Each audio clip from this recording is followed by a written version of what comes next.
Olá, está começando o 160º episódio do A Fonte da Gigahertz, patrocinado esta semana pela ExpressVPN e Gorilla Shield. Eu sou o Felipe Espósito e hoje, excepcionalmente, enquanto o Marcos Mendes está ausente, recebo de volta um convidado muito especial, Guilherme Rambo. Tudo bom? Olá, tudo bem? Que legal poder participar aqui com você enquanto o Marcos está em missão secreta. Boa, prazer ter você de volta. Esses dias eu estive lá no ADT e agora recebendo você aqui.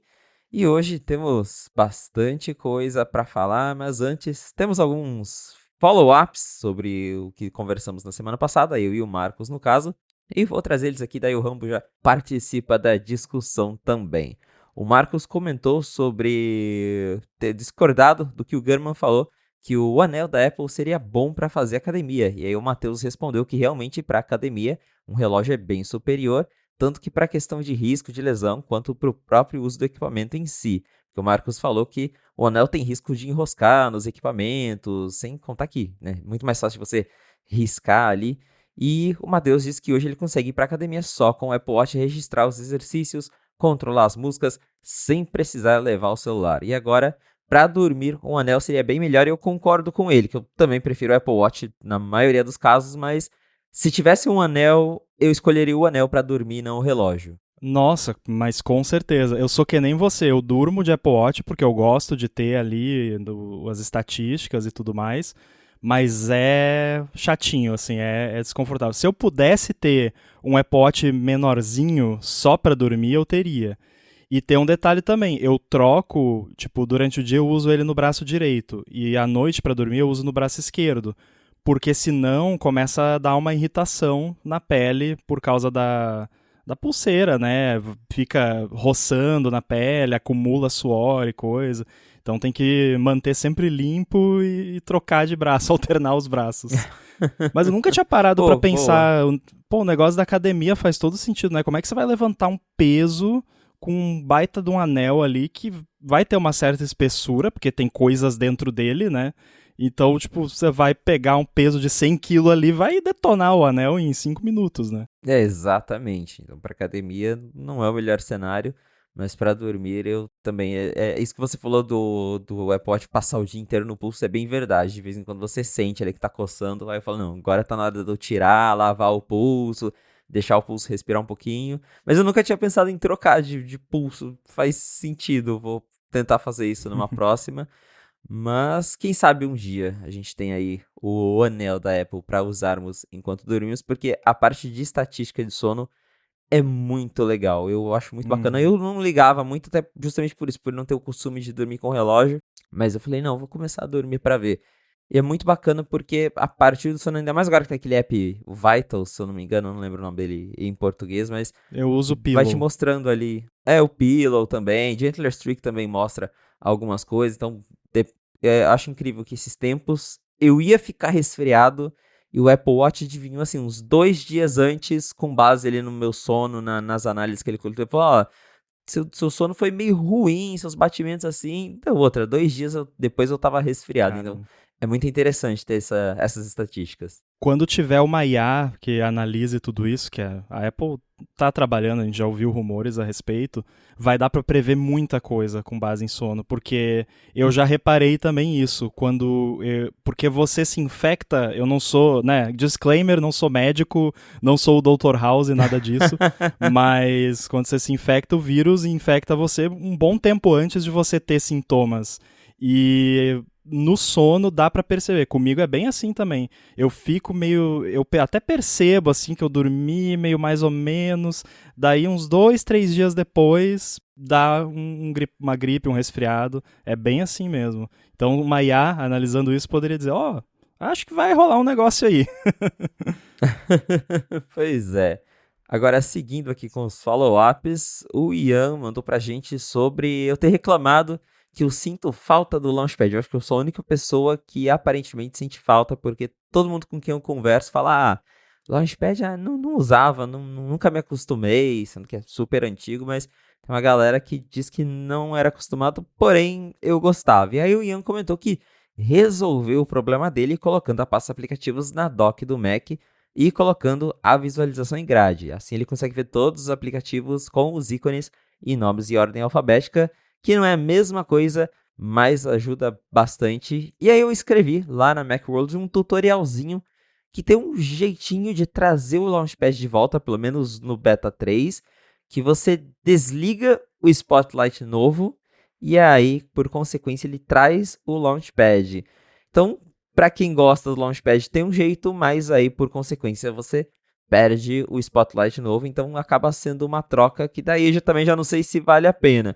Mas eu fiz aqui o truquezinho e foi legal de ver que a interface do Launchpad ainda está lá. Pode ser que num próximo beta eles tirem, mas ainda está funcionando. Agora eu quero ouvir de você, Rambo. Você é time que sentiu falta do Launchpad ou também nunca se importou com isso? Olha, eu nunca usei o Launchpad, tô nesse time também, mas é interessante essa decisão deles, né, de tirar esse recurso, porque tirar não, né, porque claramente a gente percebe que tá só desabilitado, mas sei lá, não sei por que que eles resolveram tirar isso, se é meio que para, entre aspas, forçar o pessoal a se acostumar a usar o Spotlight.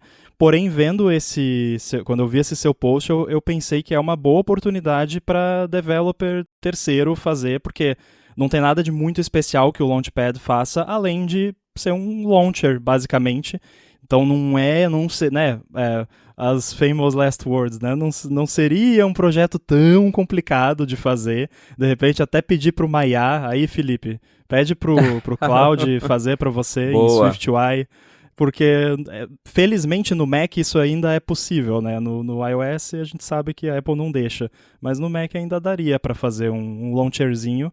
Então fica a dica aí para developers, alguém de repente fazer um projetinho de Launchpad para quem ficou viúvo do Launchpad. Você ouviu de mais pessoas? Porque eu tinha essa impressão também, que, tipo, acho que ninguém usa isso, mas aparentemente não é verdade. Você ouviu de outras pessoas? Pô, valeu, eu queria muito usar isso. Eu vi no Reddit algumas pessoas falando também que sentiam falta, que não gostaram que a Apple tirou, mas a maioria diz que nunca se importou mesmo.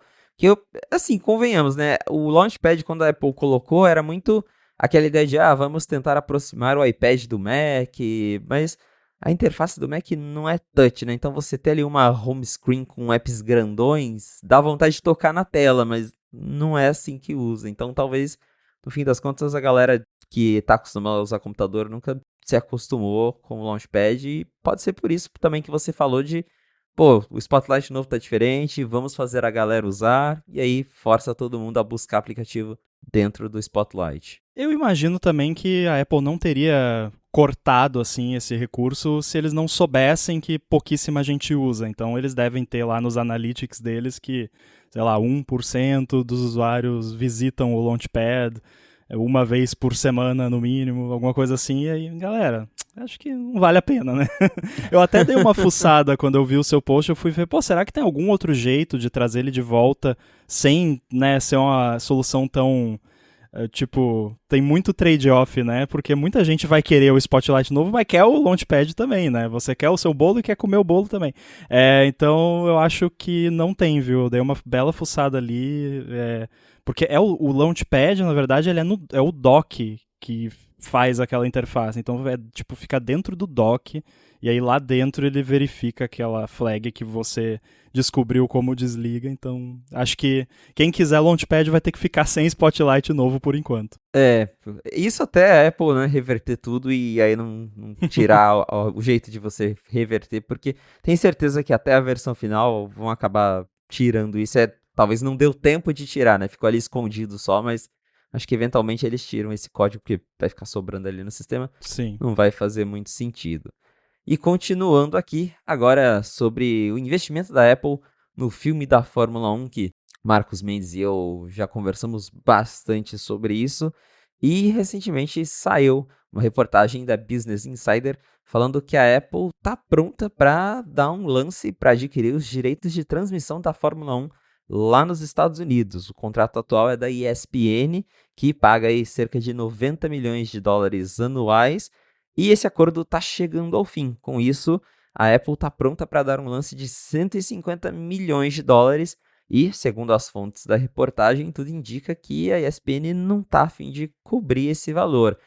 Quando eu via, né, as primeiras divulgações do filme, que a Apple tava pegando bem pesado, tá pegando bem pesado em cima da divulgação, eu já pensei que o caminho natural é que a Apple quer os direitos da Fórmula 1, né, para eles terem o filme, estarem divulgando tanto e tá trazendo resultado. A gente já conversou que o filme tá sendo um sucesso de bilheterias.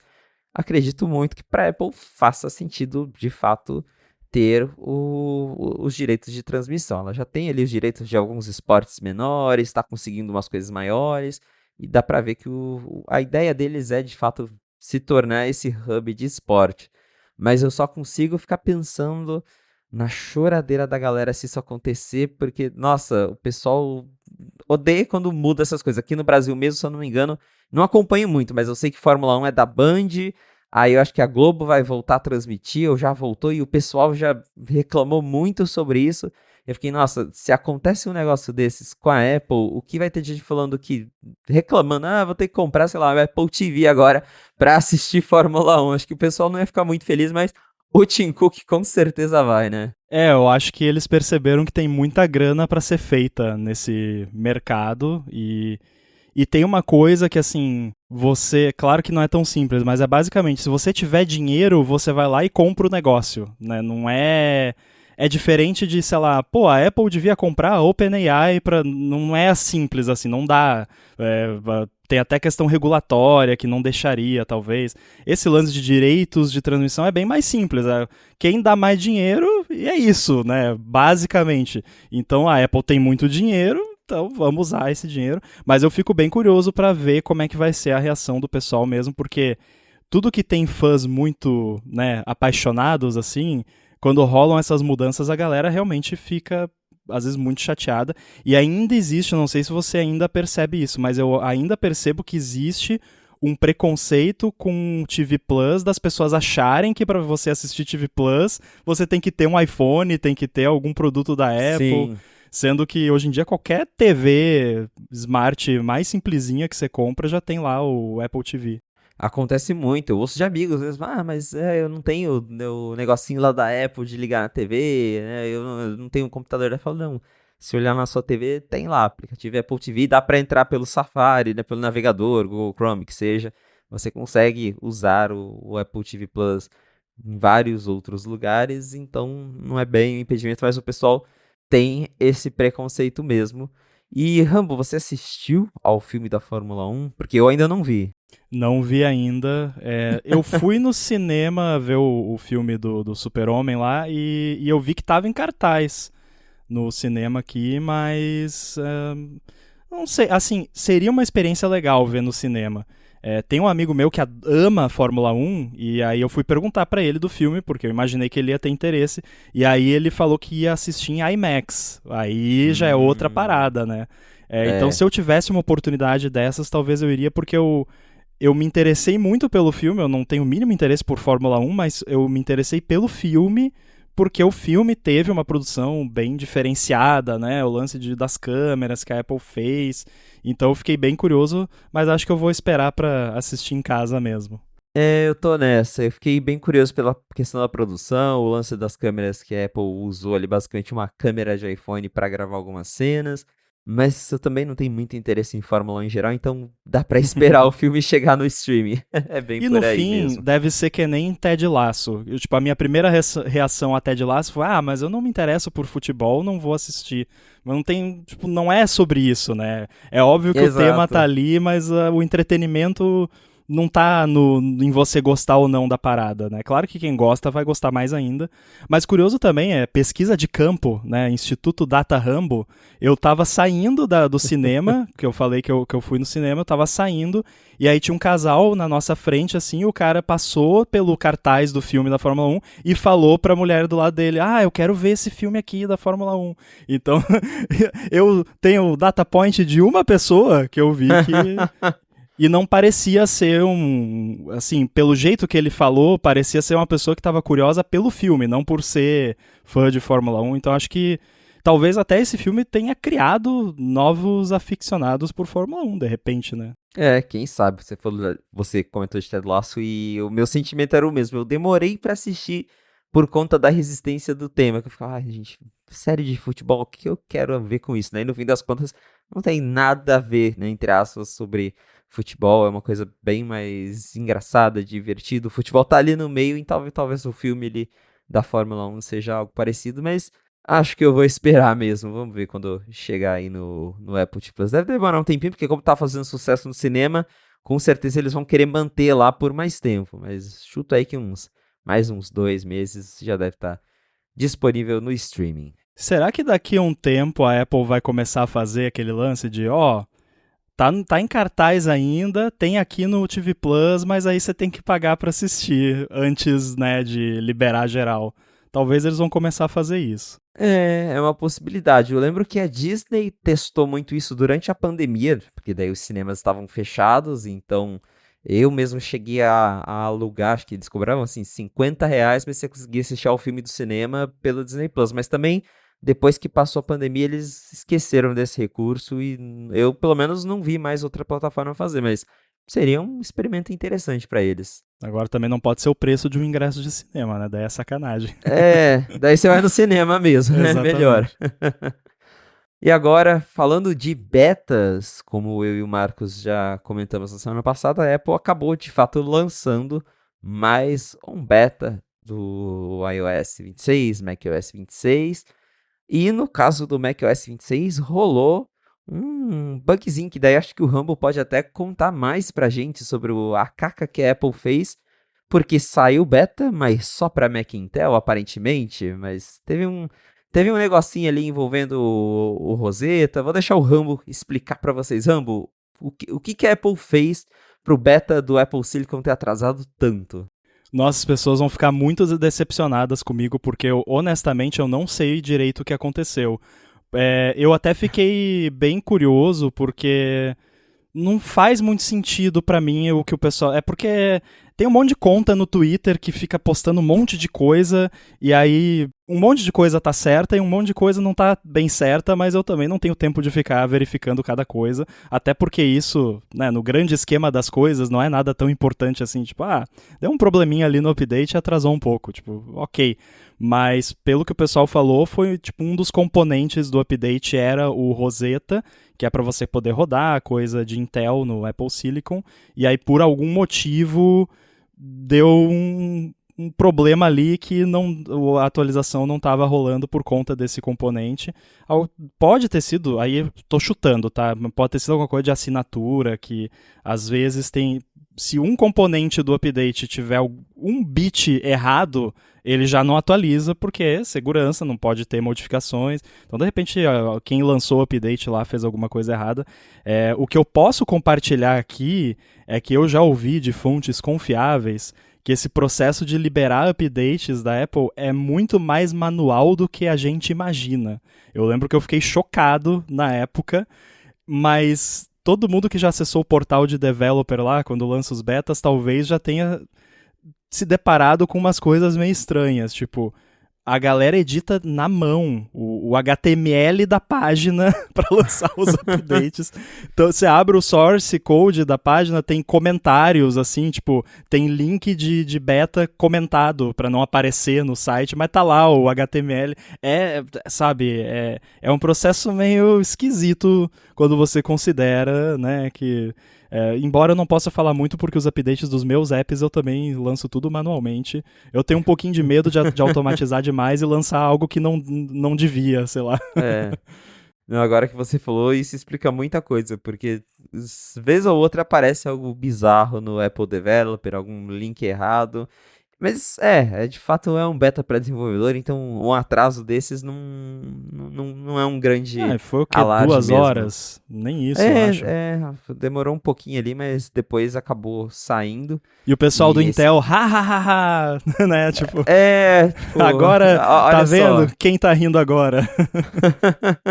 O último suspiro do Mac Intel recebeu uma atualização antes da galera do Apple Silicon. Aqui eu até, na hora, por curiosidade, falei, deixa eu fazer um teste.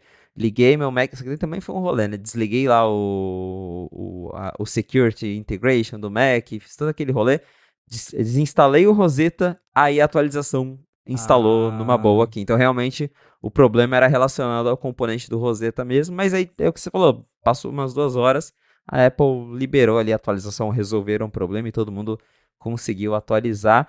Mas tivemos algumas surpresas nesses Beta 3, principalmente quando o assunto é vidro, né? Porque a Apple mostrou todo aquele conceito do Liquid Glass, bonitão, testamos no beta, e uma galera ficou decepcionada porque aparentemente o vidro líquido virou vidro fosco no Beta 3, né? Muitos dos efeitos que a gente tinha, eles foram drasticamente reduzidos, provavelmente visando a legibilidade. Porque eu sempre falo, galera, calma que é beta, tem chance de mudar de novo até a versão final. A Apple vai fazer muitos ajustes, mas dá a entender que eles vão acabar seguindo um caminho um pouco menos agressivo nesses efeitos do Liquid Glass, né? Eu acho que isso não desfaz o trabalho, e você falou em surpresa, mas eu pessoalmente não fiquei surpreso, porque eu de fato esperava isso. Eu acho até que a gente esperava, antes da Apple anunciar, que seria algo mais fosco, né? E todos os rumores indicavam isso, exceto alguns vazamentos que aconteceram, que inclusive eu vi alguns antes do anúncio e fiquei chocado, assim, de tipo, sério, né? Isso aí tá meio ilegível, porque realmente não dá pra. Todo mundo que já fez qualquer coisa, eu acho que o Marcos já falou isso também, qualquer coisa de design sabe que não dá pra você botar um texto em cima de um fundo arbitrário que você não sabe o que vai ter ali e ficar sempre bom. É basicamente impossível. A Apple vem há décadas fazendo um trabalho relativamente bom de conseguir, com várias técnicas de blending e outras coisas, deixar algo sempre legível em cima de um fundo arbitrário que eles não controlam. Aí, agora com o Liquid Glass, eles meio que desfizeram boa parte disso, não intencionalmente, né?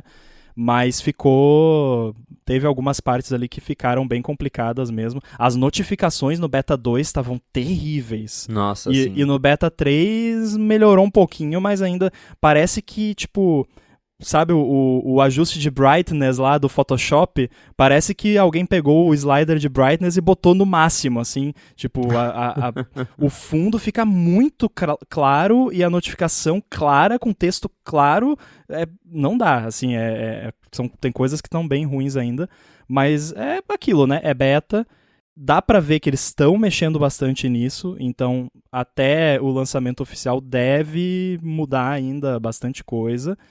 E aquela coisa, para quem precisa de acessibilidade, que tem alguma questão de visão, tem os recursos de acessibilidade que ajudam. Eu só acho que você acaba abrindo mão de muita coisa, às vezes, quando você liga esses recursos de acessibilidade. Tipo, o reduzir transparência, ele não é tanto reduzir transparência, é tipo desligar a transparência. Então fica tudo É, aquele fundo cinza, meio feio. Então quase que tinha que ter um slider de acessibilidade, de legibilidade, tipo 0, 1, 2. O 2 é o nada de transparência, o 1 é um meio termo e o 0 é como tá agora, ou um pouquinho diferente do que tá agora até o final dos betas.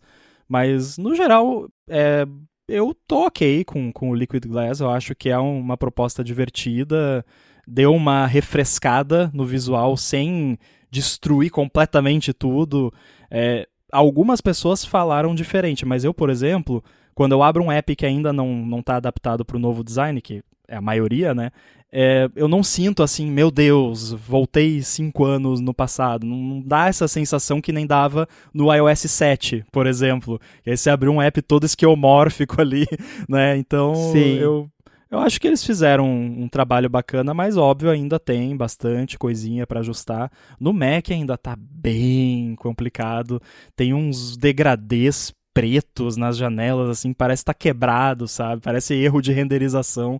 Então eu acho que no Mac talvez vai demorar um pouquinho mais para eles corrigirem. Mas no iOS tá chegando lá. Com certeza.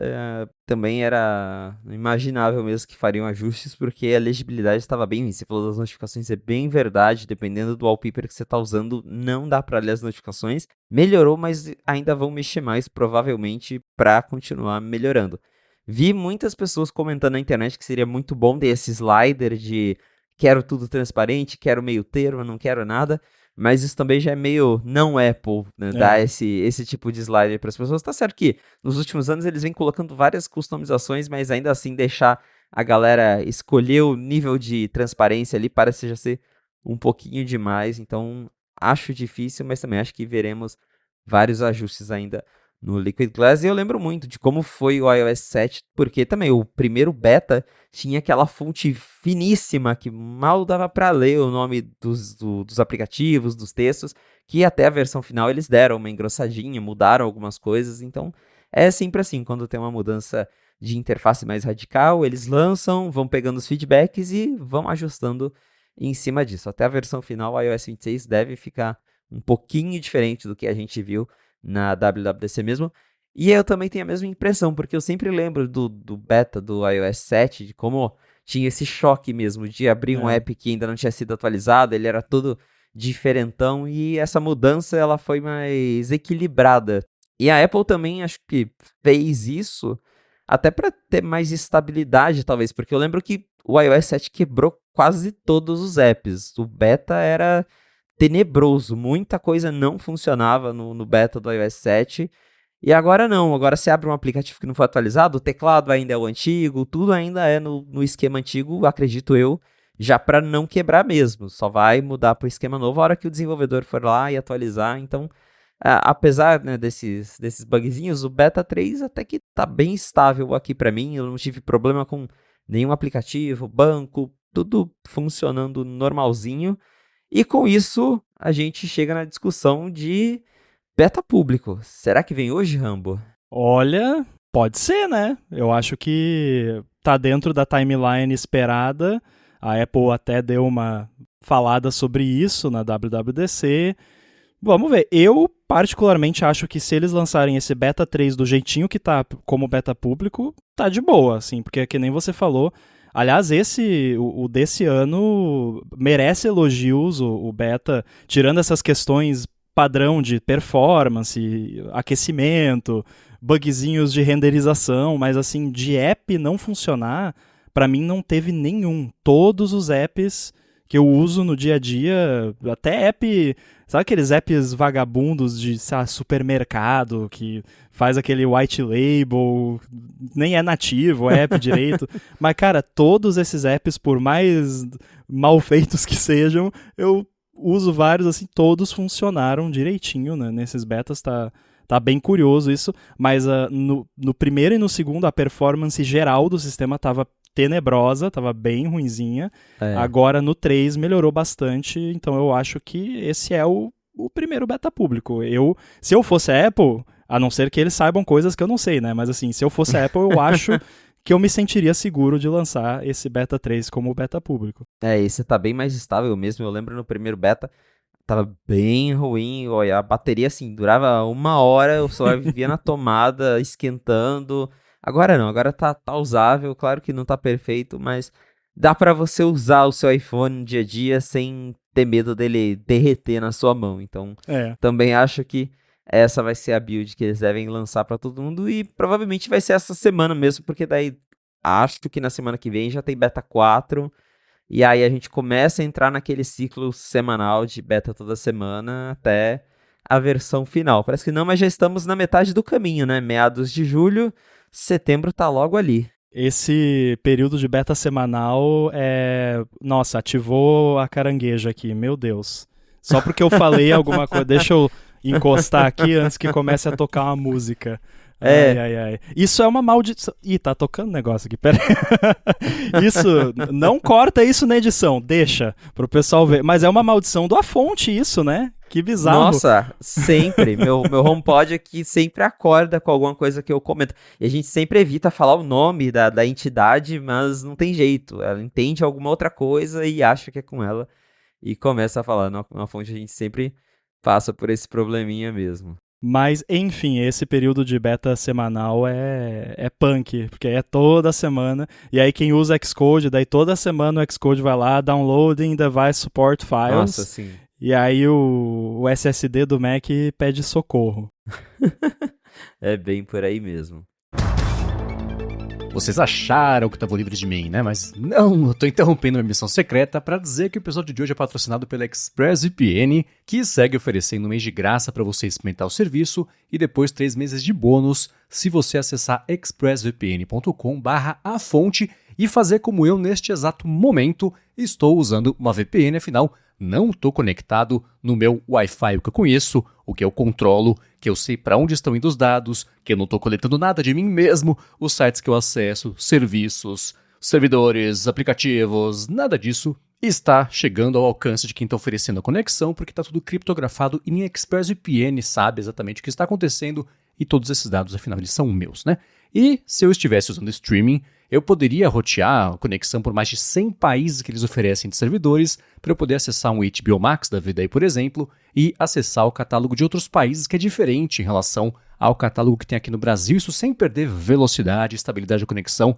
Eles investem muito nisso para você ter uma conexão estável, segura e rápida ainda por cima. Então, para conhecer melhor, ver como é fácil colocar no seu iPhone, no iPad, na Apple TV, dependendo do modelo, roteador de casa direto, se você quiser, faz o seguinte, vem em expressvpn.com/afonte, testa por um mês e se você assinar o plano anual, são 3 meses de bônus no fim desse ano, só se você acessar por expressvpn.com/afonte ou usar o cupom AFONTE no checkout. Muito obrigado, ExpressVPN, pelo patrocínio de mais esse episódio do A Fonte e pelo apoio a toda a Gigahertz.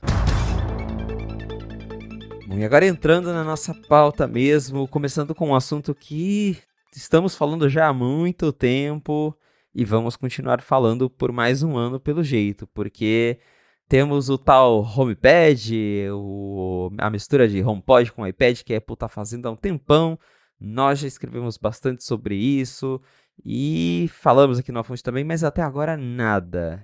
E para quem achava que ia rolar esse ano, bom, pelo menos baseado no que o Gurman falou, não vai ser mais esse ano, vai ficar pro ano que vem. Uma reportagem da Bloomberg comentou que a Apple queria de fato lançar o HomePad ali por volta de março, antes da WWDC, mas que não fez isso porque o HomePad dependeria muito daqueles novos recursos da carangueja que viriam no iOS 18.4 e como isso não rolou, por consequência, a Apple quis esperar para lançar o HomePad com essa nova carangueja, até porque eles já apanham bastante com o HomePod, né? A galera já reclama muito da carangueja no HomePod. Aí, lançar outro produto com a mesma assistente faz sentido eles esperarem. Então, pelo que disse o Gurman, só ano que vem mesmo. E você, Rambo, você tá no time que tá ansioso para comprar esse HomePad, igual eu que quero colocar um na cozinha, ou para você não faz diferença? Eu tô bem ansioso porque eu criei um hábito há um certo tempo atrás, porque eu sempre cozinhava escutando podcast. E eu gosto muito de cozinhar, eu cozinho coisas que demoram, então dá para escutar bastante podcast. E eu criei um hábito também, às vezes eu tenho um monte de vídeo no meu Watch Later lá do YouTube, alguns assim que você não precisa ficar olhando pro vídeo o tempo todo, que dá pra só escutar, aí só olhar de vez em quando ali pra tela. E eu uso o iPhone atualmente para isso, mas não é o dispositivo mais adequado, né? Porque primeiro que o iPhone é sujo, então é nojento você deixar o iPhone ali, tanto porque você vai sujar o iPhone e também porque o iPhone em si tá sujo, e você não... tipo, você encosta no iPhone, eu vou lá, lavo a mão, daí continuo fazendo o que eu tava fazendo. Então, um produto dedicado para isso, para ficar ali na cozinha, num cantinho específico, principalmente se tiver um recurso que tem o rumor que ele conseguiria virar a tela pro lado de quem tá olhando, assim, mesmo que fosse só um pequeno ângulo, mas, por exemplo... Eu imagino que eu colocaria ele num ponto ali da minha cozinha que ele ficaria entre a pia e o fogão, que é uma área relativamente grande. A minha cozinha é grande e tem uma bancada de trabalho ali, então eu poderia mexer na louça, a telinha vira pro lado da pia. Eu mexo no fogão, a telinha vira pro lado do fogão. E eu poderia consumir conteúdos que hoje em dia eu não consumo enquanto eu cozinho. Porque, por exemplo, coisa de programação que vai aparecer algum código na tela, eu não consigo consumir usando o meu iPhone desse jeito, porque a tela é muito pequena, né? Aí mesmo que eu dê uma olhadinha pra tela, eu não consigo ver. Então, eu tenho bastante interesse nesse produto. E o curioso é que, assim, pra mim, esse produto nem precisaria ter carangueja, porque eu não me vejo usando. Porque as demonstrações que a Apple dá são para pessoas que vivem uma vida muito diferente da minha. Que é tipo, já buscou as crianças na escola, né? Tipo, as coisas assim. Tipo, eu nem tenho carro, não tenho criança para buscar em lugar nenhum, então, sabe, seria no máximo pedir para tocar alguma coisa. Agora, para funcionar para mim desse use case que eu mencionei, teria que eu conseguir usar os AirPods para áudio e a tela dele para vídeo. Eu imagino que daria, porque na Apple TV, por exemplo, você pode fazer isso tranquilamente. Sim. Então eu acho que eles não iam esquecer esse caso de uso. O lado bom desse atraso, que, primeiro assim, eu não sei se eu vi alguma coisa antes ou se alguém comentou em off comigo, mas eu já sabia que isso só vinha no que vem. Não sei se você também já tem essa impressão que isso aqui não é novidade, né?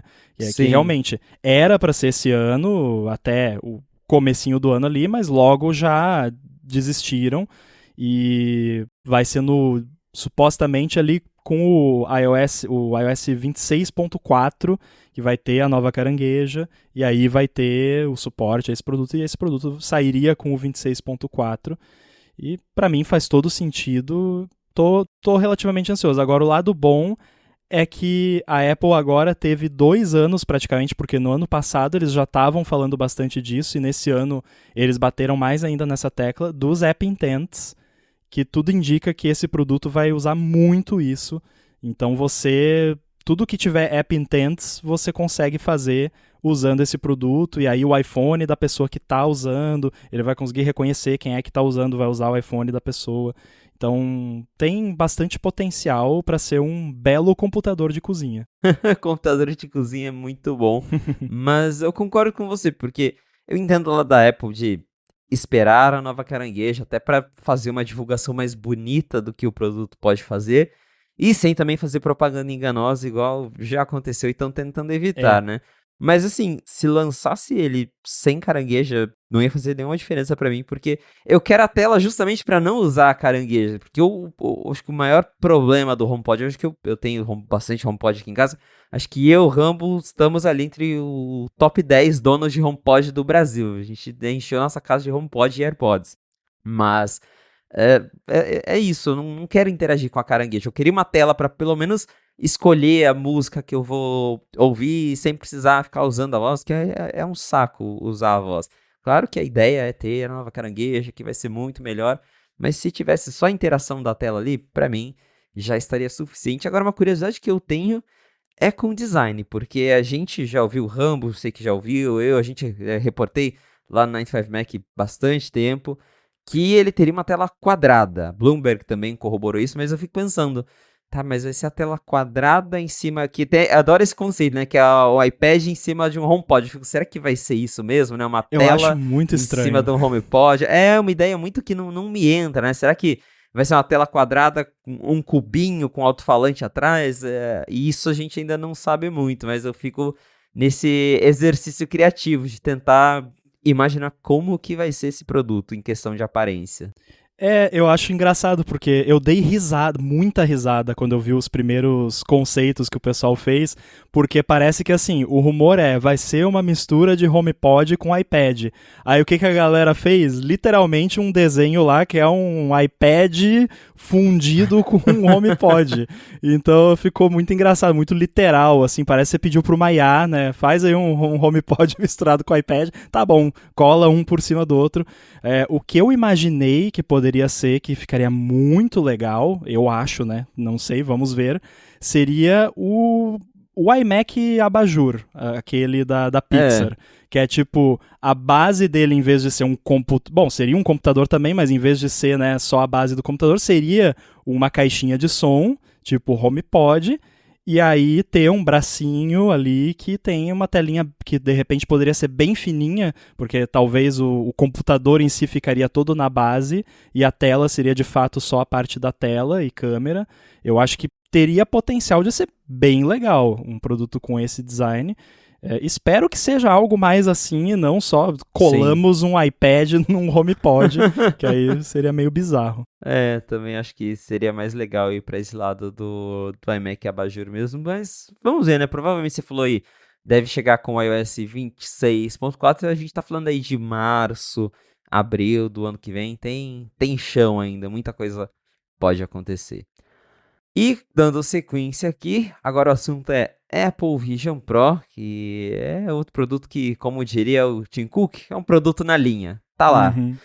Mas, segundo também uma reportagem da Bloomberg, a Apple está se preparando para lançar uma versão atualizada do Apple Vision Pro, né? Seria o Apple Vision Pro 2, que pode ser que chegue ainda esse ano. Eu acho que é a primeira vez que alguém fala que o lançamento pode ser esse ano, porque a gente já vem escutando que a Apple vai fazer um Vision Pro 2 em algum momento. O Gurman já tinha falado que a ideia era só trocar o chip e manter ele praticamente a mesma coisa. Mas agora o Gurman diz que pode ser que a Apple já lance esse Vision Pro 2 ainda em 2025. Segundo a reportagem, ele teria um chip M4, o atual tem o M2.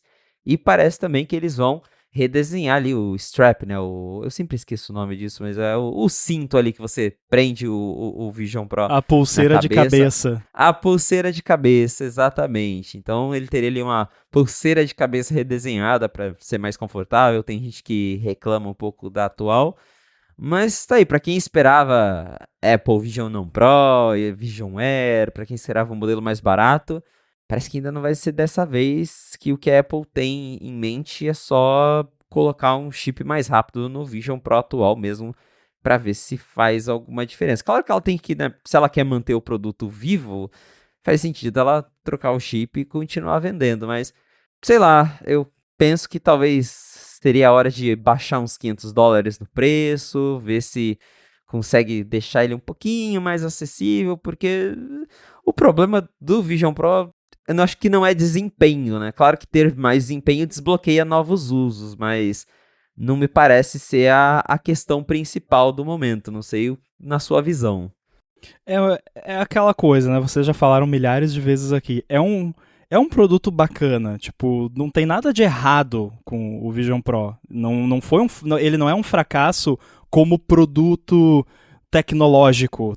O pessoal que tem, no geral, gosta bastante dele. Assim, a questão é preço e uso, assim, né? Vamos fazer algo de fato útil, que atualmente quem está fazendo mais uso de realmente ser bem útil é a galera de arquitetura, medicina, umas paradas bem especializadas, industriais. Então é um nicho, assim, por enquanto. E eu, particularmente, tenho muito interesse naquele rumor de um Vision Pro que seria só uma tela pro Mac. Que até eles lançaram aquela API esse ano para os apps de Mac terem coisas imersivas pro Vision Pro quando tá usando o Mac via Vision Pro, que é uma coisa muito específica, que eu acho que eles não fariam só pro Vision Pro atual. Isso para mim tem um cheirinho de vamos eventualmente lançar um display que é um Vision Pro que é basicamente um display. Eu tenho muito mais interesse nisso, porque a galera que eu conheço que tem Vision Pro, que é mais parecida comigo e que faz o mesmo trabalho que eu, relata que usa muito o Vision Pro como display do Mac. E que para isso realmente ele é maravilhoso, principalmente se você está num lugar que não tem um display. Tipo, se eu estou em casa, eu uso o meu estúdio display, tudo bem. Agora, se você tem que trabalhar num aeroporto, num hotel, algum lugar que você não tem como ter um display, o Vision Pro como display é ótimo, mas eu não vou pagar $3.500 por um display, não estou em condições de fazer isso. E o fato de eu não ter comprado um Vision Pro mostra o baixo interesse pelo produto, porque eu compro quase tudo que a Apple lança, mas, cara, por esse preço realmente não dá. É aquele produto que eu olho, né, já cogitei em viagem, tipo, será mesmo? Mas $3.500 para um negócio que você vai usar como tela do Mac, ou sei lá, no máximo para assistir um filme em 3D, eu passo, né? Quem sabe se no próximo eles deixarem mais barato, mas por enquanto é um produto que eu olho. É legal, mas não faz sentido ainda pelo preço. E eu tenho o iPad, que eu quase não uso já, assim, então eu fico pensando, vai ser que nem o iPad, sabe? E aí, pô, o iPad já é caro, mas eu vou ter. Eu fico triste que eu uso pouco o iPad, porque é uma parada cara. O iPad é excelente, não tem nada de errado com ele. Só não é pra mim, assim, não é o produto que me agrada mais pro meu uso. E eu já tentei introduzir ele na minha rotina, de algumas coisas que eu faço que dá pra fazer no iPad, mas assim, a única coisa, o que eu mais gostei até hoje que eu fiz no iPad foi revisar texto. De pegar o Apple Pencil e ir marcando com a canetinha ali as coisas no texto. Mas é isso, assim, desenhar diagramas para alguma coisa. Assim, o meu iPad fica a maior parte do tempo. O meu iPad vive dando aquele reboot de segurança, tá ligado? Que se você não liga ele não desbloqueia por 3 dias, ele reinicia sozinho pra, enfim, bloquear, ficar mais seguro. E o meu vive fazendo isso, porque direto eu passo mais de 3 dias sem nem olhar pro iPad. E o Vision Pro seria igual. Exato, eu tenho o iPad Pro, que eu pensei, não, vou comprar o Pro, vou usar. É máquina de e-mail e WordPress, que é o máximo que eu faço com ele, assim, porque tudo eu também prefiro usar o Mac, faz mais sentido pra mim. Não é só preferência, mas, vou brincar com o Xcode, não dá pra fazer no iPad. Então, eu sou mais de usar o Mac mesmo e penso a mesma coisa. Se eu tivesse um Vision Pro, eu acho que seria o produto que ia ficar na gaveta depois de uma semana brincando com ele. No início deve ser super legal, né? Vou ver filme 3D, vou testar, vou ver o dinossauro em realidade virtual. Mas eu acho que depois ia ficar encostado igual o meu iPad mesmo, porque o trabalho que eu faço é um trabalho que precisa de um Mac, então não tem como ainda. Quem sabe, quando ficar mais barato, daí dá pra justificar mais você gastar, né? Ter esse luxo, se mimar, mas 3.500 num produto pra gaveta, ainda não. E eu vejo muitos relatos, assim, de... Pô, eu tenho o Vision Pro, toda vez que eu penso, pô, isso aqui seria legal fazer no Vision Pro, eu vou lá e ele tá sem bateria, porque eu deixei lá e, né, e eu acho que não é um produto que é muito prático você deixar ele sempre num carregador, pra quando quiser ele tá... o form factor não é muito condizente com isso, que aliás talvez é uma coisa que a Apple poderia melhorar, de repente, de ter um jeito de você deixar ele guardado, mais carregado, e eu penso também assim... Existe um certo processo para você começar e terminar de usar o Vision Pro.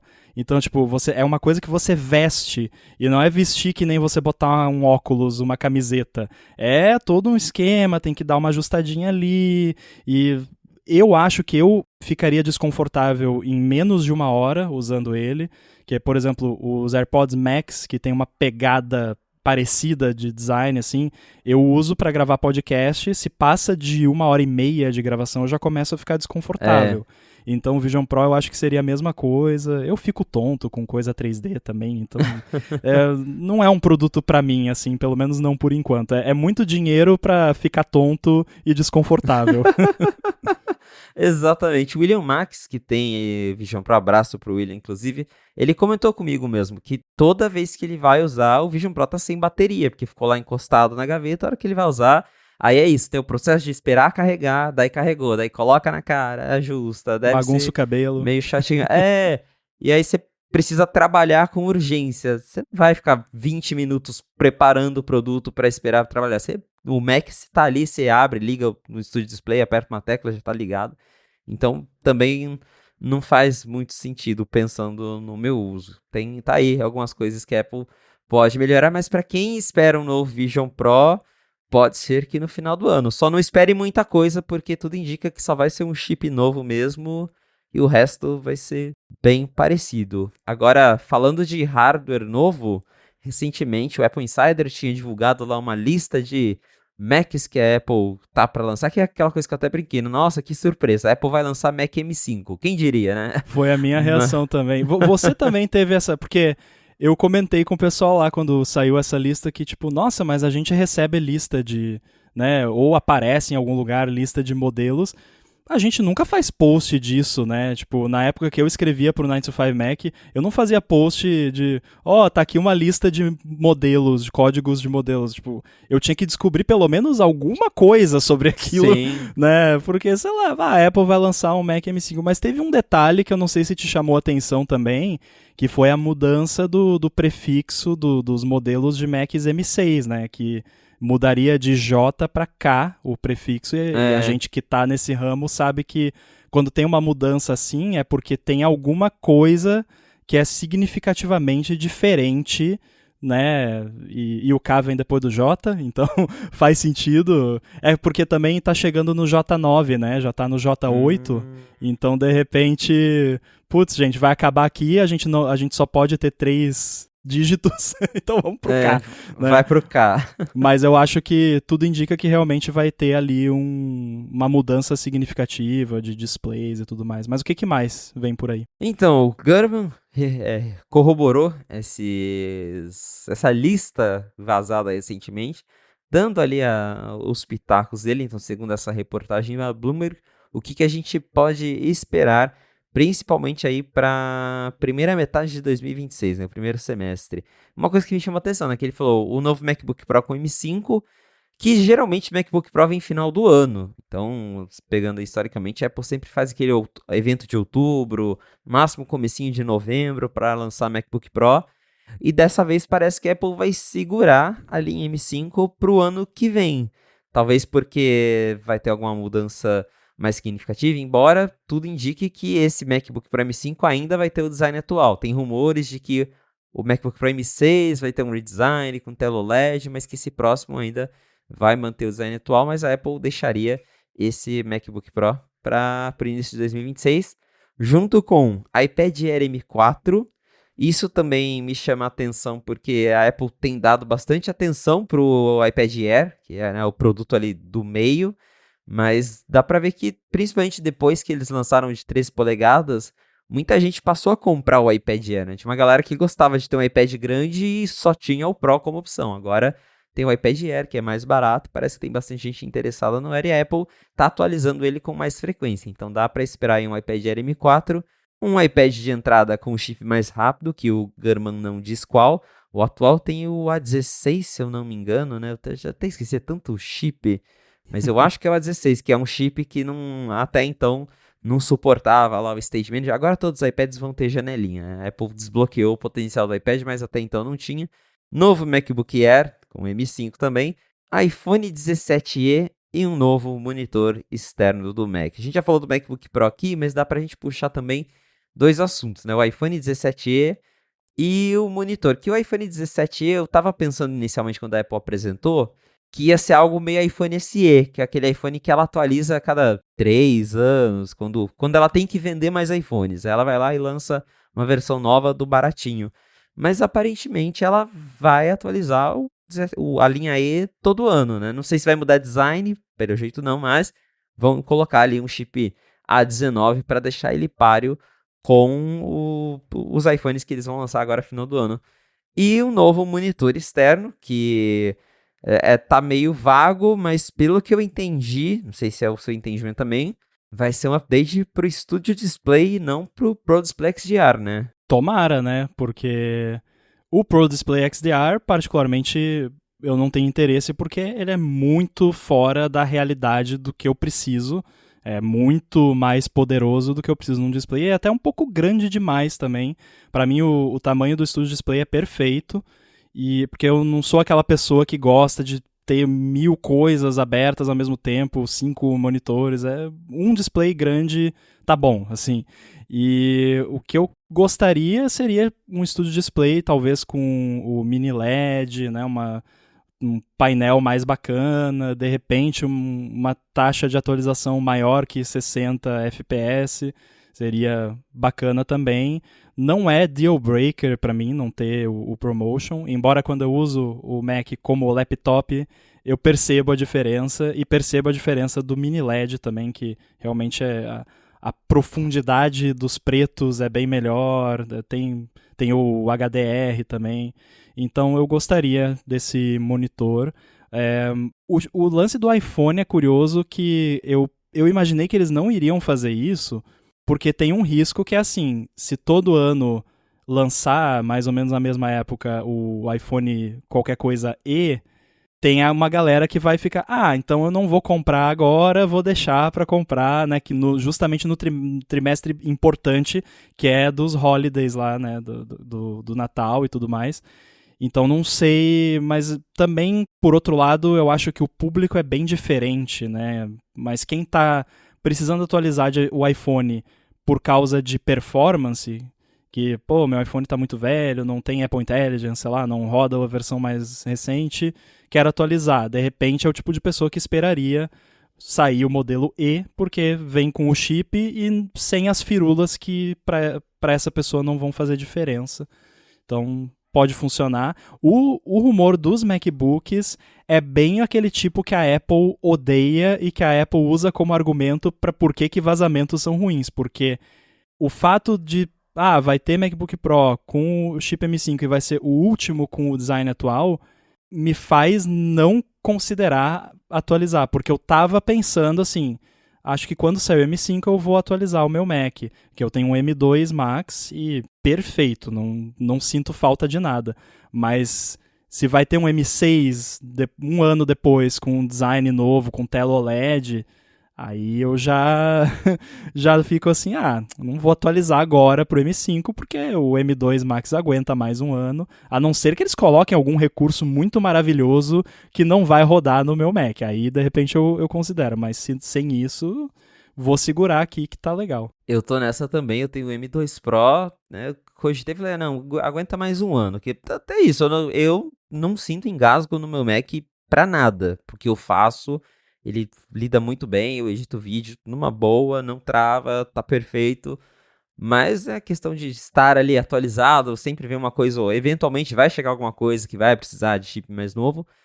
Falei, tá, vamos deixar pro M5. Mas é isso, com essa ideia de que no M6 vai ter um redesign, você não vai gastar, né, mais de $2.000, $3.000 no computador, que no ano que vem vai mudar tudo e você sabe que vai mudar tudo. Então...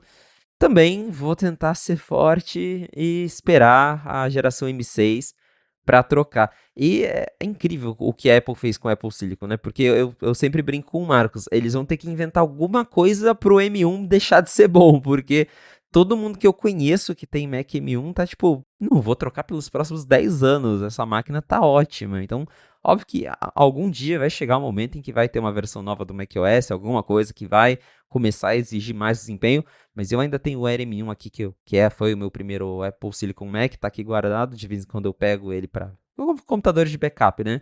Assim, não tem nada assim de dia a dia que eu mexa nele e falo, nossa, tá começando a ficar lento, tá? Parece normal, mas até por isso, então, acho que eu também consigo segurar por mais um tempinho aqui o MacBook Pro. Agora, o display realmente... Eu também tô com você, porque eu tenho o Studio Display, eu gosto muito dele.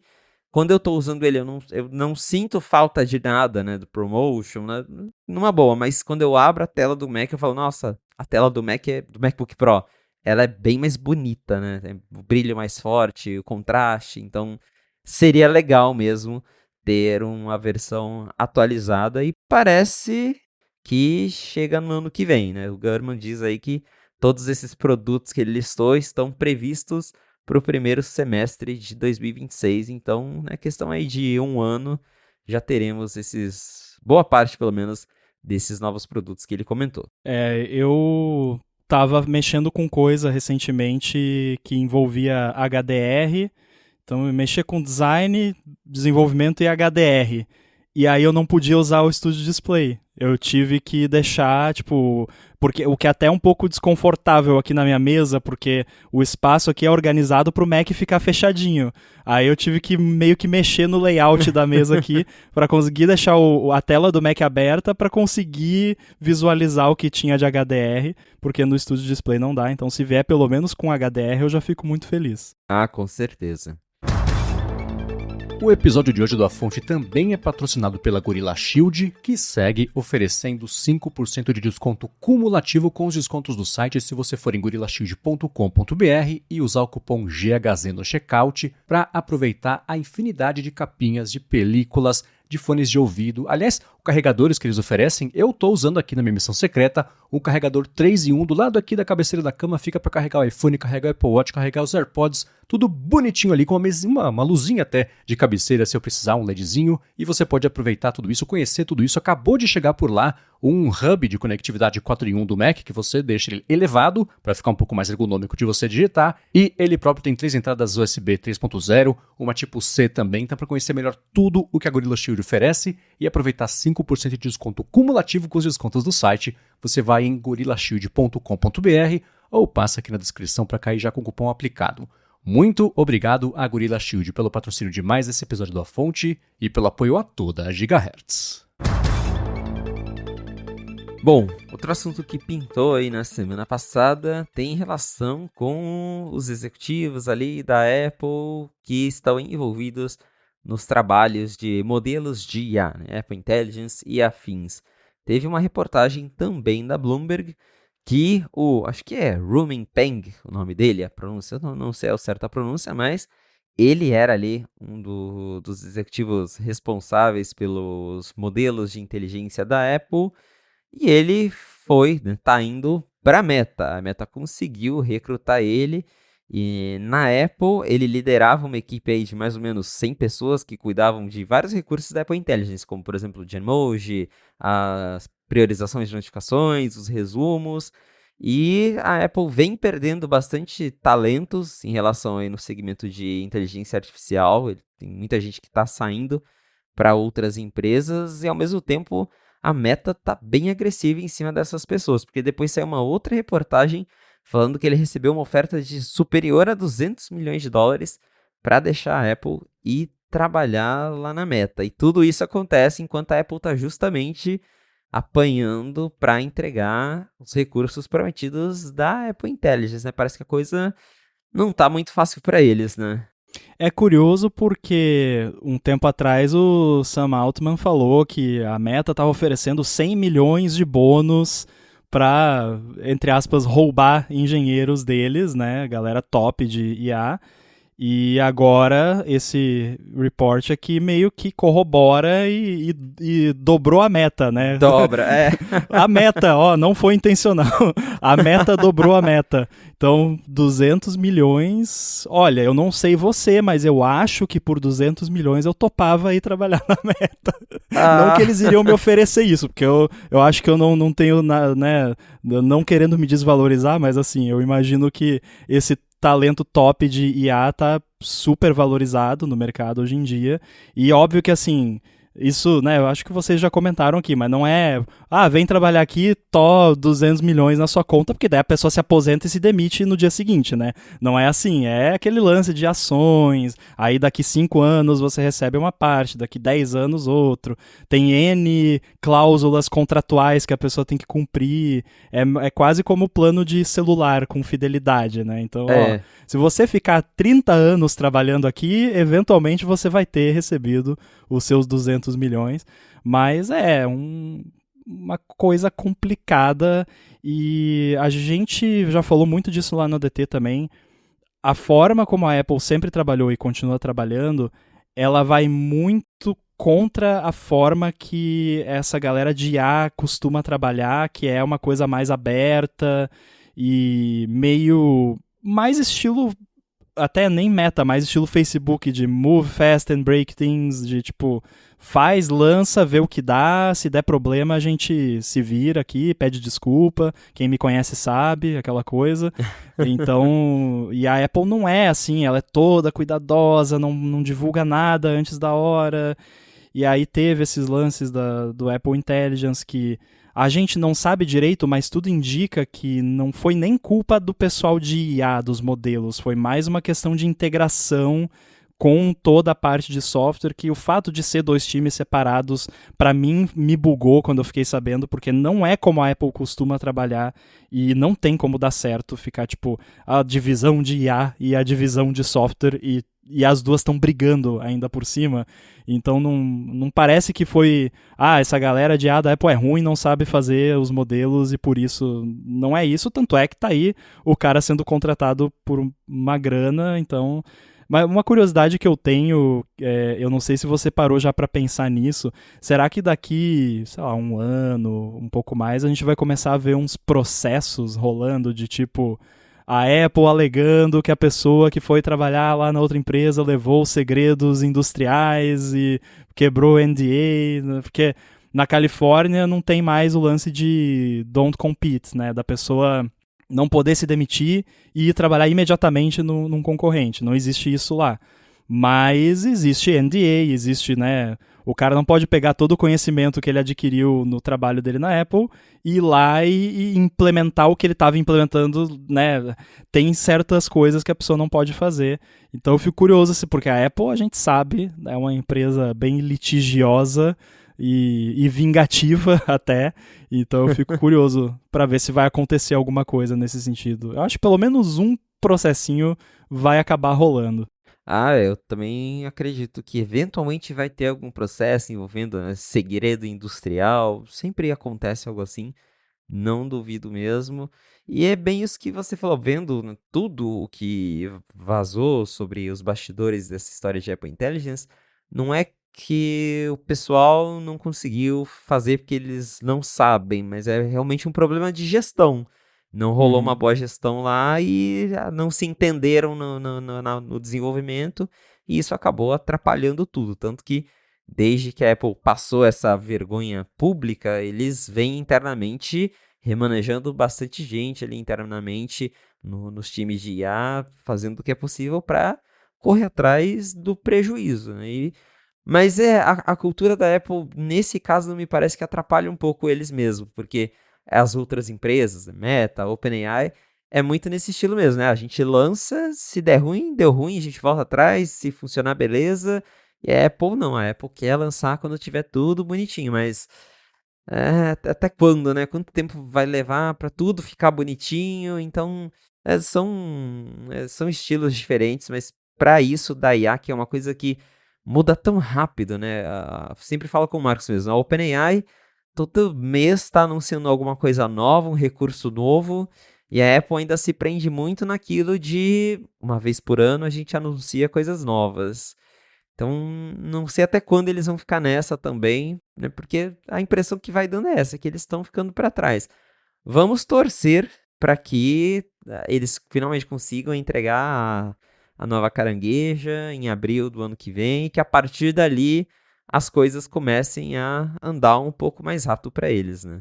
Outra coisa curiosa, lendo a notícia, é que vai mudar o time ali, eles vão aumentar o número de managers, né? Que em vez de ser uma única pessoa, vai ser um pouco mais distribuído e todos eles têm nomes chineses, o que é curioso, né? Então, tipo, é uma galera que Verdade. realmente eu não sei se eles já estão lá há muito tempo, são de família, com ascendência, mas é curioso que realmente a China se destaca nessa área de IA. E a galera fica apavorada, né? Que, o modelo chinês. Mas a galera que está trabalhando nessas empresas também. E eu não sei o que houve, mas realmente a galera se especializou muito nisso. É bem um detalhe bem curioso mesmo. E ainda falando de bastidores, tivemos uma notícia que me chamou bastante atenção, que eu não estava esperando. O Jeff Williams, que é o COO da Apple, vai finalmente se aposentar. E isso me chamou a atenção justamente porque cogitava-se que o Jeff Williams seria o próximo CEO da Apple. E aí, do nada, anunciam que o cara, na verdade, vai se aposentar. Ele trabalhou na Apple por 27 anos, foi basicamente ali um dos responsáveis pelo lançamento do Apple Watch, liderou várias iniciativas de saúde dentro da Apple. E agora a Apple anunciou, teve um press release oficial com aquela coisa, o Tim Cook agradecendo, o Jeff Williams, mas está confirmado, ele vai se aposentar, já tem um sucessor definido, é o Sabi Khan, que atualmente ele é vice-presidente sênior de operações, ele vai assumir o posto de CEO da Apple, e a Apple diz, claro, no press release que essa é uma transição que estava planejada há muito tempo, já vínhamos planejando, mas com base em outras reportagens aí de anos anteriores, o Jeff Williams estava cotado ali como o principal substituto do Tim Cook e no fim das contas ele decidiu se aposentar mesmo. Ele vai continuar na Apple até o final do ano, de cargo ele já muda agora, mas no final do ano, até final do ano, ele ainda vai trabalhar lá, ajudando ali o Tim como um conselheiro, mas aí no fim do ano ele se aposenta mesmo oficialmente.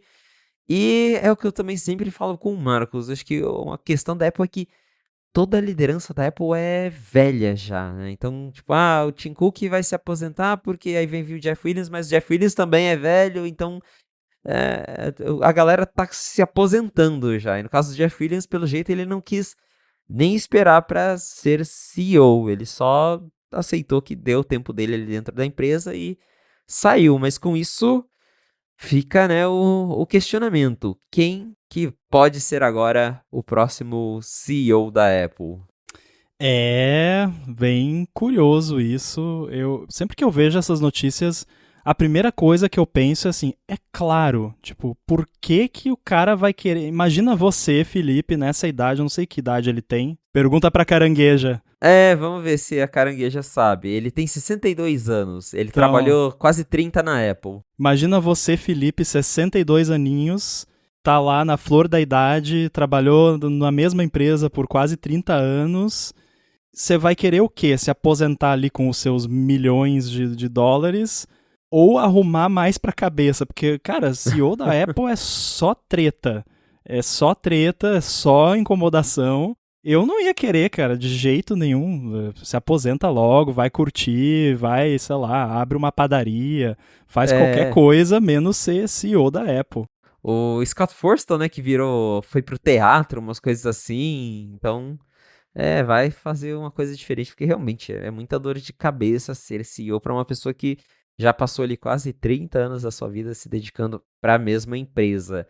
Um possível cotado, que muita gente comenta, é o John Ternus, que é o cara do hardware, que vem se destacando cada vez mais dentro da Apple, vem aparecendo cada vez mais nos eventos também, conversando mais com a imprensa, principalmente porque é o cara que esteve à frente ali do Apple Silicon, da transição dos Macs, então é uma pessoa cotada para ser CEO e eu acho que eu não lembro agora a idade dele, mas de todo mundo que tá ali no topo, eu acho que ele é um dos mais jovens entre eles, então também me parece que faz mais sentido por esse ponto de vista.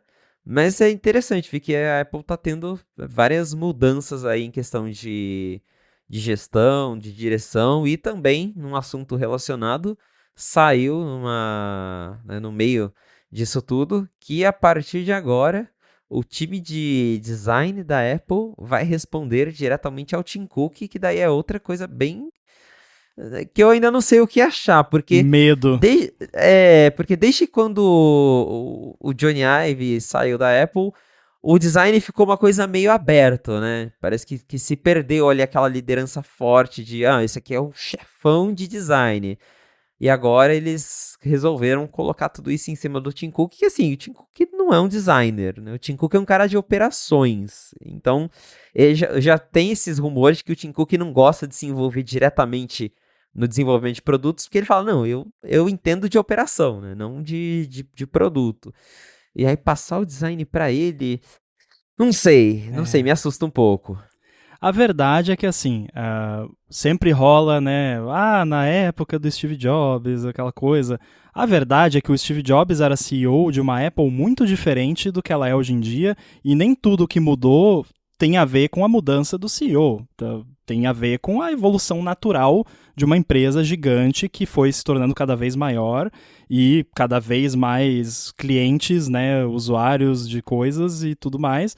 Então, na época que o Steve Jobs era CEO, ele se envolvia diretamente, ele era o que dava pitaco lá, não, isso aqui, esse botão aqui tem que ser assim. Ele era o cara que, né, não que ele tinha necessariamente as ideias, ele até trazia, né, tem a história lá do Sebastian DeWitt, que era designer na época, que um dia eles estavam fazendo lá o Find My Friends na época, né?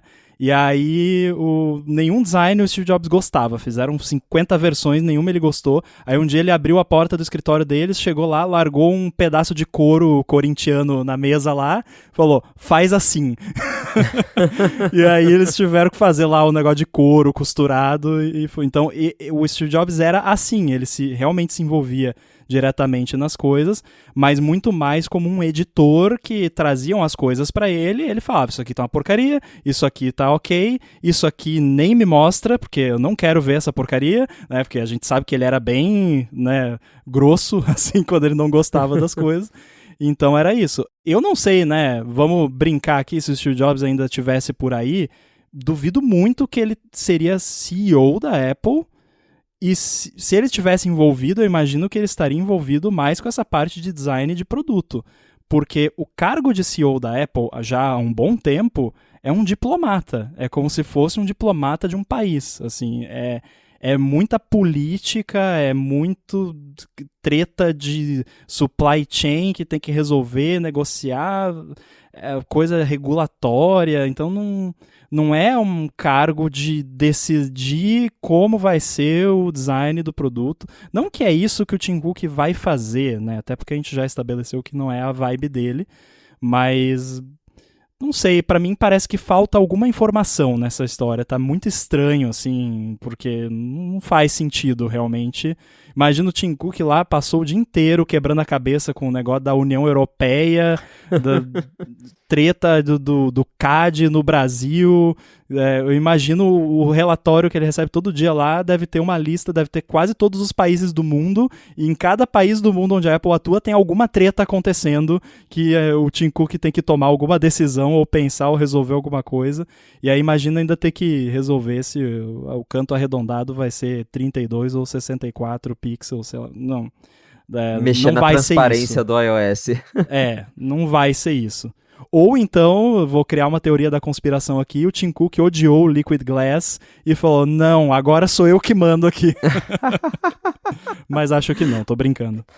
E o que você falou é muito verdade. A Apple hoje é outra empresa, é inegável isso. Eles cresceram muito e, por mais que, né, tenha aquela nostalgia, na época do Steve Jobs, se ele estivesse vivo.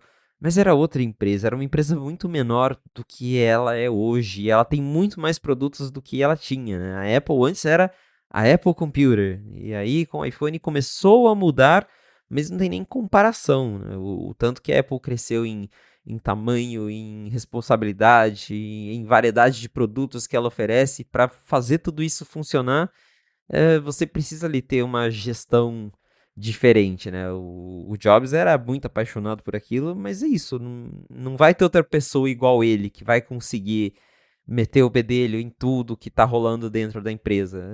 É impossível. Então, não dá pra gente comparar as empresas mesmo, mas fico curioso com essa de quem pode ser o próximo executivo. Eu acho que o John Ternus é um forte candidato, considerando ali todos, até porque eu não vejo os outros assumindo essa posição. A gente tem ali outras lideranças da Apple, como o Craig Federighi mesmo, mas ele claramente não me parece alguém que quer ser um CEO. Acho que ele está bem feliz ali, trabalhando com a parte de software. Tem o Ed Kill também, que é outro que já está na Apple há tanto tempo.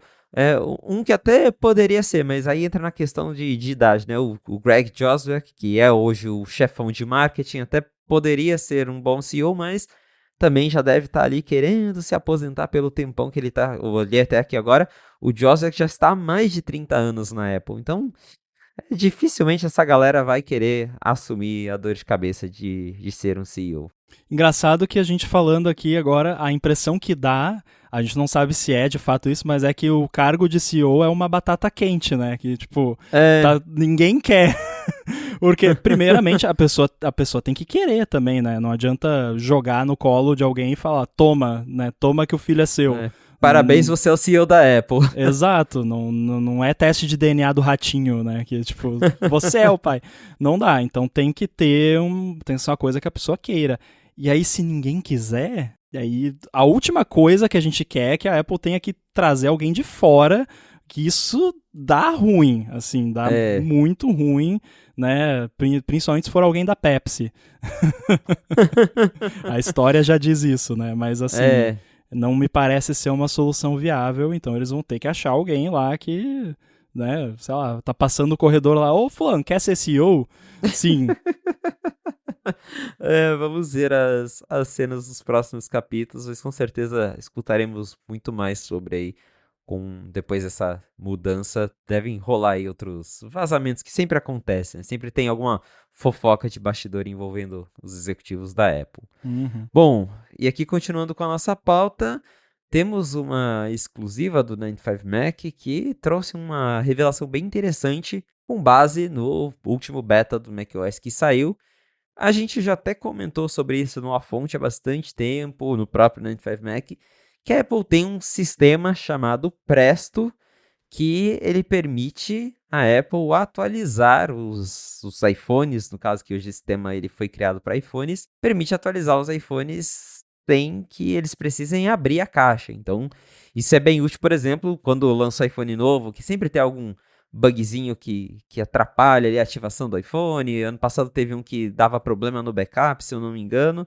E aí a Apple agora consegue atualizar esses iPhones para uma build mais nova sem ter que abrir esse iPhone, tudo através ali de NFC. E com base nessa descoberta do Beta 3 do macOS 26, parece que o Presto, que é o codinome desse sistema, está chegando no Mac, ou que a Apple está testando pelo menos. Quer contar pra gente, Rambo, mais sobre como que esse sistema funciona e como que funcionaria no Mac? Porque o Mac hoje, que até que onde eu me lembro, não tem NFC, né? Essa é a parte mais curiosa, né? Porque com os iPhones na caixinha, porque como é que você inicia um processo de update num device que está dentro da caixa e de uma forma segura, né? Para não ser, sei lá, tá passando alguém na rua ali e atualiza um monte de iPhone no estoque da Apple, sei lá, né? Não é uma parada bem segura, né? Claro que todo o processo de update propriamente dito já é muito seguro, o iPhone só roda, software assinado pela Apple, toda aquela coisa. E pelo que eu entendi quando eu fucei nesse sistema, o iPhone, quando ele sai da fábrica, ele tem uma chave criptográfica que fica lá no file system, da fábrica queima no file system uma chave criptográfica que no momento que ele é atualizado, sem ser usando esse software da fábrica, aquela chave é deletada. Então não tem como você usar esse sistema em casa porque tem uma chave criptográfica segura que no momento que o iPhone chega para você, no momento que você liga, ela não existe mais. Então não tem como você fazer isso. E aí a Apple usa lá com NFC, porque daí com NFC, além de ter esse lance da criptografia, além de ter todo o lance do software ter que ser assinado pela Apple, tem que estar bem próximo do aparelho para conseguir inicializar esse processo, porque o NFC não funciona uma distância grande. O Mac não tem NFC, né? Então, como faz? Até acho que os Macs com o chip T1, T2, eles até tinham um chip NFC para fazer a parte de Apple Pay, mas era só o chip, não tinha antena de NFC, porque o chip é uma coisa, a antena é outra. O seu iPhone tem lá o chip NFC, mas tem a antena que fica em outro ponto ali do device. Tem uns chips que meio que o próprio chip é a antena, mas enfim, não vem ao caso. E o Mac é todo de metal também, né? Então, tipo, a antena teria que ficar atrás do logo da Apple ali, que é o truque que eles sempre fizeram, ou atrás ali do display. Então, eu chuto, eu não fui a fundo para ver se eu consigo, pelo código, ver, mas eu chuto que eles utilizariam Bluetooth para isso. Porque o Find My já tem um sistema que você consegue localizar o iPhone, o Mac, quando ele está desligado, porque tem um chipzinho, a parte do chip, para simplificar, digamos, tem uma parte do chip que fica ligada mesmo quando o device está desligado e que consome quase nada de bateria. E eu imagino que eles se aproveitariam desse mesmo sistema, porque seria só o caso de mandar um sinalzinho para ele ali, acorda aí para fazer o esquema do update na caixa. E aí o Mac acorda. E aí eles usam lá uma torradeira gigante, um forno, sei lá, né, que a gente vocês brincaram, né, que era uma torradeira, que parece realmente uma torradeira com um monte de iPhone. Então, eu imagino que as caixas dos Macs, elas estão cada vez menorzinhas, mais fininhas, então isso facilita também. E aí faz lá o update e quando o Mac chegar para você, ele já tá bonitinho, com software recente, sem estar bugado. Pelo menos os bugs que impedem de você configurar o Mac, né? Que já teve iPhone que você comprava e não podia fazer nada nele, tinha que imediatamente instalar um update que não funcionava o setup ali. Então eu acho que com isso eles vão resolver esse problema para Mac também, se acontecer.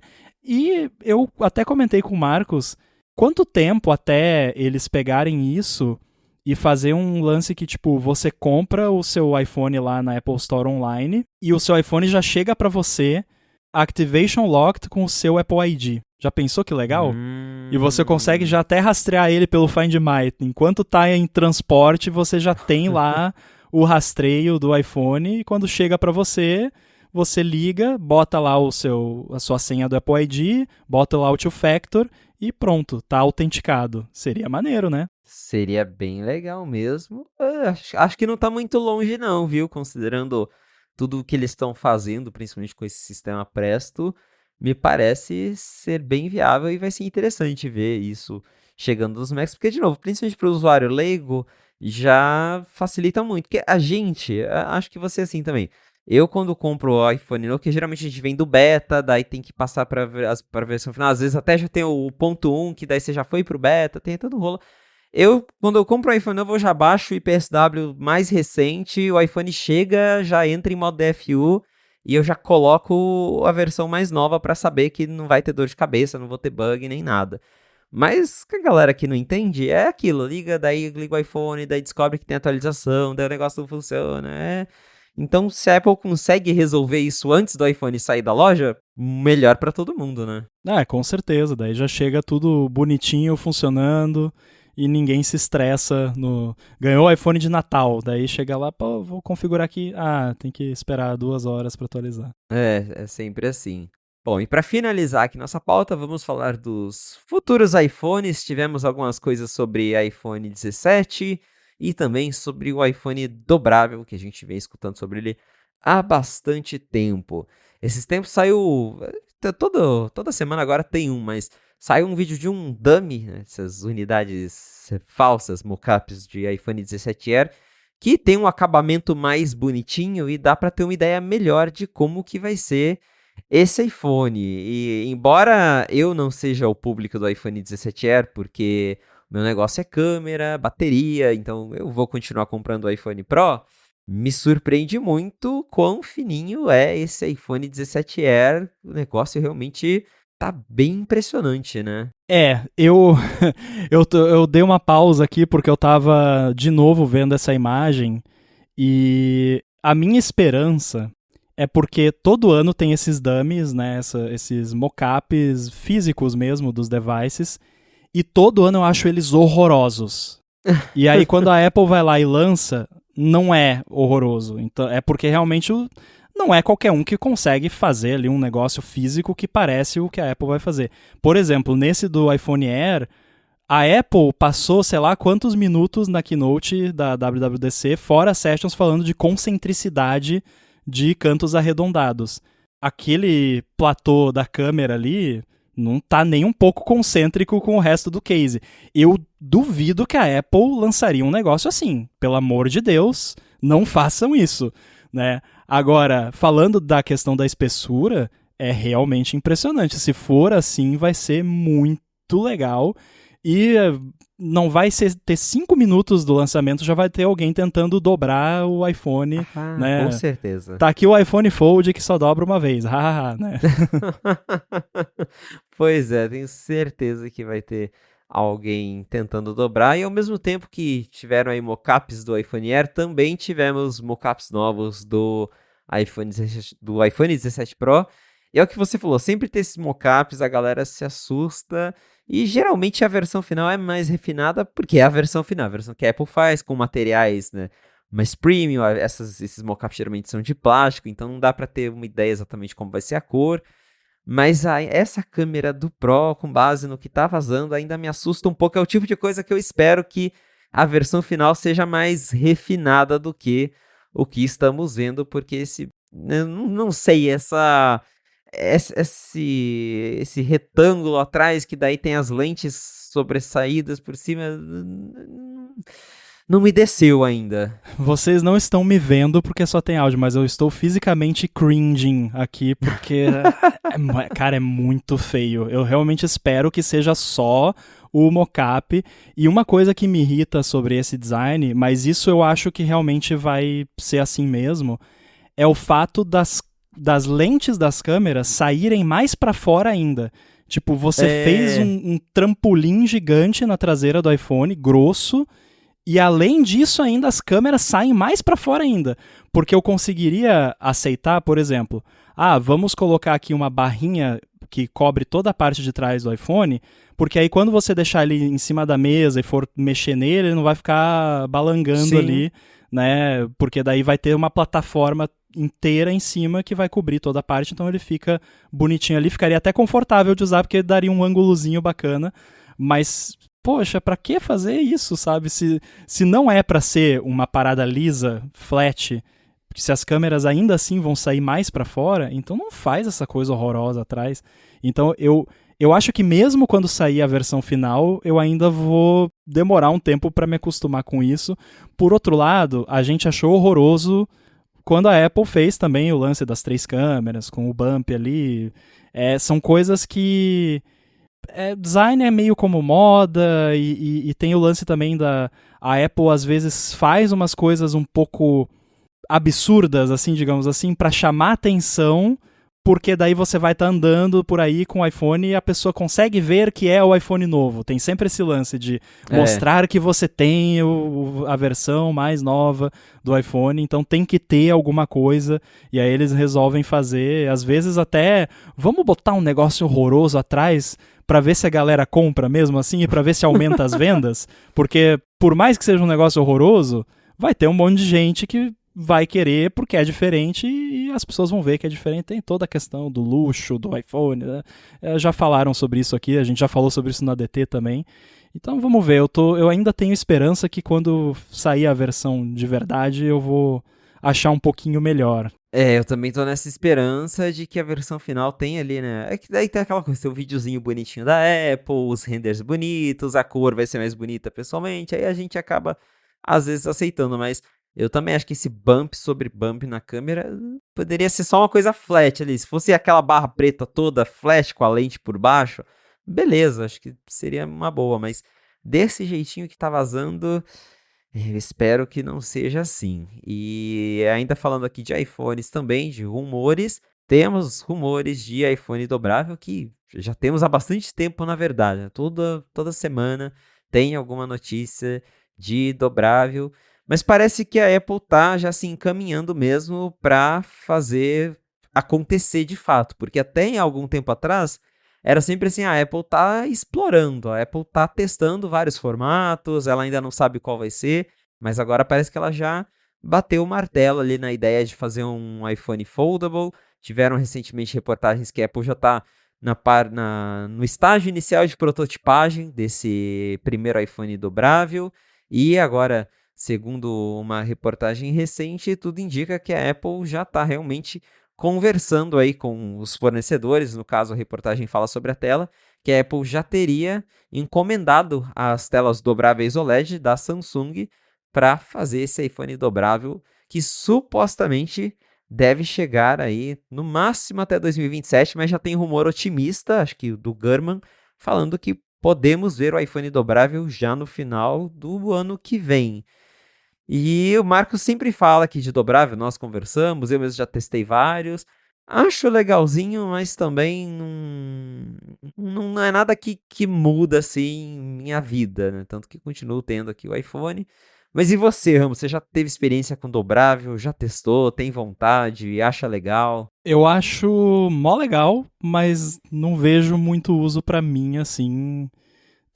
É porque aí tem aquela questão. Atualmente, os dobráveis têm muitas desvantagens, né? Tem as vantagens, obviamente, que você tem um device que você consegue deixar ele relativamente compacto, e aí se você precisar de uma tela maior, você tem. Mas tem várias desvantagens de ser grosso, tem a dobra da tela que fica visível, embora isso esteja melhorando. Inclusive, supostamente, isso é uma das coisas que a Apple quer melhorar no dela, né? Embora ela vai usar a tela da Samsung, supostamente, então duvido que seja melhor do que os da própria Samsung, que ela faz para ela. Provavelmente, nesse aspecto, vai ser a mesma coisa, só vai ter a calibragem da Apple, da tela em si, das cores. Mas eu tenho curiosidade para ver como a Apple abordaria isso. Eles costumam, como sempre, não serem os primeiros a fazer algo, mas fazerem de um jeitinho diferente, mais bacana, mais bem pensado. O ecossistema de software da Apple, ele é mais condizente com esse tipo de coisa, porque ela ainda consegue que desenvolvedores façam as coisas de um jeito que funcione, e ela também é muito boa em pegar conceitos que já existem no software e adaptarem para um novo recurso de hardware. Então, quando eles fizeram o Size Classes lá, já era pensando nos iPhones maiores, que na época só tinha um tamanho de iPhone. E aí, esse ano, eles deram muita ênfase no lance de faça seu app de iPad ser flexível. Tem uma talk da WWDC que tem isso no título, né? Tipo, Making Your iPad Apps More Flexible, uma coisa assim, que é justamente, esquece tamanho de tela não existe. O seu app tem que funcionar do tamanho que for. Então, eles bateram muito nessa tecla. Isso tem muito cara de algo que precisaria para um iPhone dobrável. Eu já imagino ali um iPhone que você está usando um app, é a versão de iPhone do app, assim como você usa hoje no iPad com janela, se você deixar a janela do tamanho de um iPhone, vira o app de iPhone, basicamente. E aí você abre, a dobra, e é o app de iPad. Seria legal. Então eu imagino que seria isso. Eu não sei muito bem como funcionam os outros, né, os Androids que fazem isso. Eu imagino que seja algo parecido, né, mas o que eu digo é assim, a Apple costuma ter uma galera dos desenvolvedores que se dedica a suportar as coisas, exceto, sei lá, Google, Facebook, que até hoje não tem app de Instagram para o iPad, mas pelo menos os apps assim mais nativos mesmo tendem a adotar essas coisas. E como eles já estão desde agora batendo nessa tecla, e inclusive eles estão tornando difícil você criar um app para iPad que não seja flexível. Porque até o ano passado, no SDK do iOS 18, era mais fácil você criar um app de iPad e com alguns cliques no Xcode você falar, não, esse app aqui, ele é de iPad, mas ele só roda em tela cheia e pronto, acabou. Não dá mais para fazer isso agora no novo Xcode, e daqui a pouco ela passa a exigir o SDK do iOS 26, no começo do ano que vem, provavelmente. Então os apps meio que vão ser obrigados a suportar isso.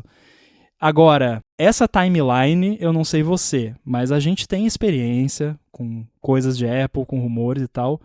Eu vou ficar extremamente surpreso se esse negócio for lançado em 2026. Se for anunciado em 2026, eu vou ficar muito surpreso.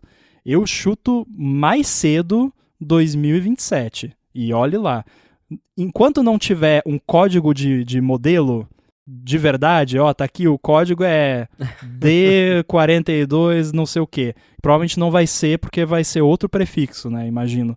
Enfim, enquanto não tiver isso, esquece ano que vem. Não vai sair ano que vem isso aí, mas olha, eu seria capaz de apostar que não vai sair ano que vem. Mas vamos ver, né, tomara. Eu também acho improvável que vai ser ano que vem. Eu até falei com o Marcos, 2027 teremos mais um aniversário de iPhone, 20 anos, então talvez até faria mais sentido esse ser o iPhone especial de aniversário, 20 anos, do que lançar no final do ano que vem. Também me parece, né, do ponto de vista de produção, que tá um pouquinho longe, mas tá chegando. A Samsung lançou recentemente o Galaxy Z Fold 7, e ele dobrado tem um pouquinho mais de espessura que o iPhone 16 Pro Max. Isso é bem impressionante, porque antes era igual você comentou, o dobrável ele era desengonçado, a dobra era muito feia. Ainda não tá perfeito, mas tá claro que eles estão conseguindo resolver as coisas. Hoje você dobra o Galaxy Z Fold, ele fica praticamente um smartphone comum. A tela de fora dele já é bem maior, não tem mais aquelas bordas feias, é uma tela quase infinita. As bordas eram assimétricas também, era muito feio, lembra? Era uma Hoje coisa em dia bem já tá...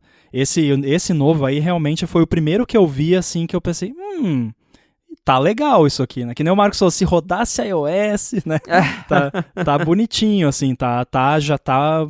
Deixou de ser meio protótipo, produto protótipo, passou a ser um negócio, poxa, realmente, não que fosse um protótipo, eu sei, muita gente tem, gosta, tudo bem, mas pra gente que tem os nossos faniquitos, ainda tinha muita coisa, né, que dava um probleminha assim. O lance da dobra, assim, não adianta, a física está aí, né, então, uma coisa que você dobra, vai ficar uma dobra, então não vai ter como eliminar completamente, talvez com algum truque de software pra amenizar um pouco, de repente, a dobra distorce para dentro, então vamos no software aqui distorcer a imagem para fora para dar uma ilusão de ótica, não sei, tô chutando aqui que daria para fazer algo assim, mas ficar invisível não daria, porém a gente usa iPhone com Dynamic Island, com Notch, Mac com Notch, que é algo que pelo menos eu acho que chama muito mais atenção, então não acho que é algo um impeditivo para eles lançarem esse produto, mas de novo, acho 2026 muito otimista. Claro que vocês podem mandar as opiniões de vocês em gigahertz.fm/feedback. Lembrando que os links de tudo que a gente comentou aqui estão na descrição do episódio. Quero agradecer a ExpressVPN e a Gorilla Shield pelo patrocínio do episódio, a você que escutou a fonte e também ao Rambo por ter participado desse episódio. Valeu! Quem quiser me ouvir mais, estou lá no ADT e também no Olá Mundo. E estou no mastodon.social, @inside. Se você quiser me encontrar nas redes sociais pra gente bater um papo, é só me procurar no @felipe.exposto lá no Instagram e no Threads. A fonte volta na semana que vem. Um abraço e até a próxima. Valeu!